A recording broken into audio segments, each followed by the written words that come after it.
Hello guys, তো কালকে কিন্তু ভিডিও ছাড়া হয়েছে না। তো ছাড়া হয়েছে না কে লেগে কয়েকদিন পরেই তোমরা আমরা জানাইমু। তো খুশির একটা খবর আইতেছে যেহেতু, তো তার লেগে আমি কালকে ভিডিও কিন্তু ছাড়ছি না। হইতে পারে অনেক দিন ধরেই হইতে পারে যে ভিডিও কমই ছাড়তে পারি। তো এখন কিন্তু রান্নার আয়োজন করতেছি। গাছের থেকে কিছু সবজি পারবো, মানে কিছু না, মানে বেগুন গাছে 2টা বেগুন আছে আর উঠি পারবো, আর ঘরে সবজি আছে। আর মা তারা বাড়ি গেছিলাম কালকে, তো গিয়ে সে থাকছে না, আয়া পড়ছি। তো এখান থেকে কিছু সবজি দিয়া দিছে, কিনা সবজি, মাতা তো কিনা সবজি খায়, তো কিনা সবজি দিয়া দিছে। তো আমি একটু রেডি করে সেরা তারপর স্নান করবো। আজকে কিন্তু স্নান করছি না, এখন অনেকগুলো কাপড় ধুয়া দিছি। তো কাপড়টি ধুইয়া সাইরা তো আমি এখন আয়া পড়ছি সবজি কাটতে। তো সবজি কাটতে সাইরা স্নান করবো, মানে সব কিছু রেডি করে।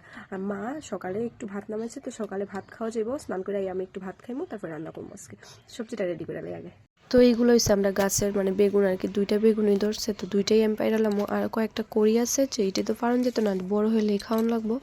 তো দেখো এটি কিন্তু আমি 2টা পাইরালাইছি, এটি খাইমো। মানে আমরা নিরামিষ তরকারি রানবো, মাছ তরকারি রান্না করা আছে। কালকে আমরা সবাই ভাত খাইছি না, কইলাম না মায়ের বাড়িতে গেছি, তো আয়াসের আমি কিন্তু ভাত খাইছি না। আর তো তাহলে কিন্তু মাছ তরকারি রয়ে গেছে, ওইটা গরম করে দুপুরে খাওয়া হয়, রাত্রে রান্না করাবো। আর দেখো আমরা বাড়িতে এটা চাটগাঁয়ে বেগুন অনেকগুলো আছে। তো এখানে মানে বেগুনটি ধরছে না আর কি, ছোট ছোট হয়েছে। আমরা ত্রিপুরার মানুষ কিন্তু ভালো করে চিনবো চাটগাঁয়ে বেগুন, অনেক টেস্ট, অনেক বেশি টেস্ট। তো আর কালামরিচ দেখো এখানে গাছটা খুব সুন্দর করে ধরছে, অনেকগুলো গাছ আছে, আমি সবটি আর দেখাইছি না।